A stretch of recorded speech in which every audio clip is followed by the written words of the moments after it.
ફરી એક વખત રાજ્યના નાયબ મુખ્યમંત્રી હર્ષ સંઘવી છે તેમણે અધિકારીઓને જાહેરમાં ખખડાવ્યા છે। મોન્સૂન ફેસ્ટિવલ વચ્ચે બસ ડેપોમાં હર્ષ સંઘવીનું સરપ્રાઇઝ ચેકિંગ। પ્રવાસીઓની સુવિધામાં બેદરકારી નહીં ચાલે આવી વાત હર્ષ સંઘવીએ કરી।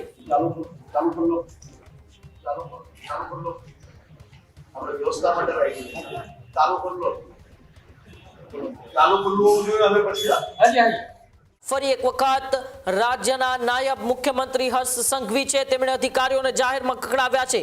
સાપુતારા બસ ડેપોની ડીવાયસીએમ હર્ષ સંઘવીએ આકસ્મિક મુલાકાત લીધી। મોન્સૂન ફેસ્ટિવલ વચ્ચે બસ ડેપોમાં હર્ષ સંઘવીનું સરપ્રાઇઝ ચેકિંગ। દિવ્યાંગ શૌચાલય બંધ મળતા અધિકારીઓને હર્ષ સંઘવીએ ખખડાવ્યા। શૌચાલય પર તાળું જોઈને ડીવાયસીએમ હર્ષ સંઘવી થયા નારાજ।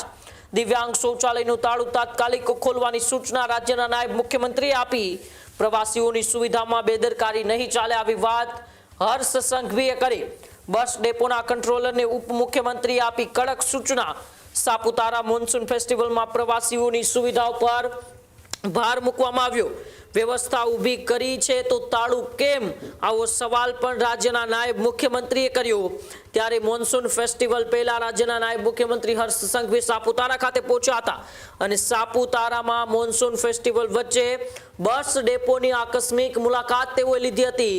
બસ ડેપોની મુલાકાત લેતાની સાથે જ તેઓ દિવ્યાંગ શૌચાલય જે હોય છે ત્યાં તાળું મારેલ જોતા ડેપો મેનેજરને હર્ષ સંઘવીએ જાહેરની અંદર એ કહી દીધું કે તરત જ તાળું ખોલી નાખો। પ્રવાસીઓની સુવિધાઓમાં જરીક પણ બેદરકારી ચલાવી લેવામાં નહીં આવે।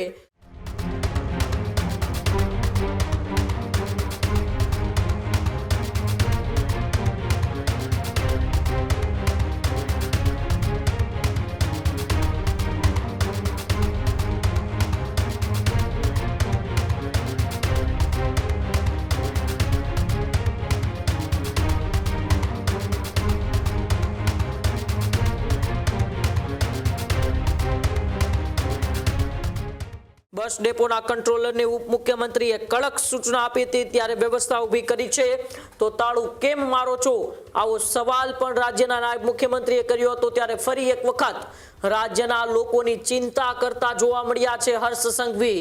અનેક વખત ભૂતકાળની અંદર પણ હર્ષ સંઘવી જાહેરની અંદર જ્યારે સામાન્ય લોકોને એ હેરાન પરેશાન થવાનો વારો આવતો હોય છે ત્યારે રાજ્યના નાયબ મુખ્યમંત્રી અધિકારીઓને નેતાઓને ખખડાવતા હોય છે। ત્યારે ફરી એક વખત સાપુતારા બસ ડેપોની મુલાકાત સમયે પણ આવા જ દ્રશ્યો જોવા મળ્યા હતા।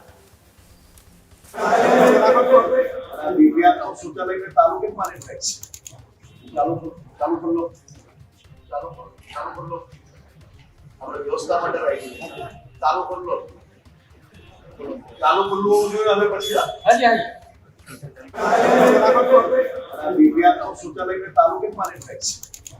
ચાલુ ખુલ્લો આપણે વ્યવસ્થા માટે રાખી ચાલુ ખુલ્લું જોઈએ હવે પછી ખેડૂત ભાઈઓ છે ખેતરમાં ડ્રોન ઉડાવતા હોય છે ત્યારે આપણે એક પ્રશ્ન સતાવતો હોય છે કે જે આપણે અત્યાર સુધી જીપીએસ ટેકનોલોજીવાળા ડ્રોન વાપર્યા છે જેથી કરીને મોબાઈલ ટાવર છે અથવા તો હાઈ ટેન્શન લાઇન પસાર થતી હોય, કોઈ વૃક્ષો હોય, ત્યારે જે જીપીએસ ટેકનોલોજીવાળા ડ્રોન છે એમાં ટકરાય અને ટ્રેસ થાય છે। પણ એગ્રીઓન લાવ્યું છે જીએનએસએસ ટેકનોલોજી ડ્રોન, જેથી કરીને એ ડ્રોન છે એ કોઈ જગ્યાએ ટકરાય નહીં, પોતાની રીતે જ ડિસિઝન લે છે ને મૂવ થઈ જાય છે, જેથી કરીને જીએનએસએસ ટેકનોલોજી ડ્રોન છે એ વાપરવાનો આગ્રહ રાખો। હજુ સુધી તમે અમારી ચેનલને સબસ્ક્રાઇબ નથી કરી તો અત્યારે જ ન્યૂઝરૂમ ગુજરાતને સબસ્ક્રાઇબ કરો, ફેસબુક અને ઇન્સ્ટાગ્રામ પર ફોલો કરો।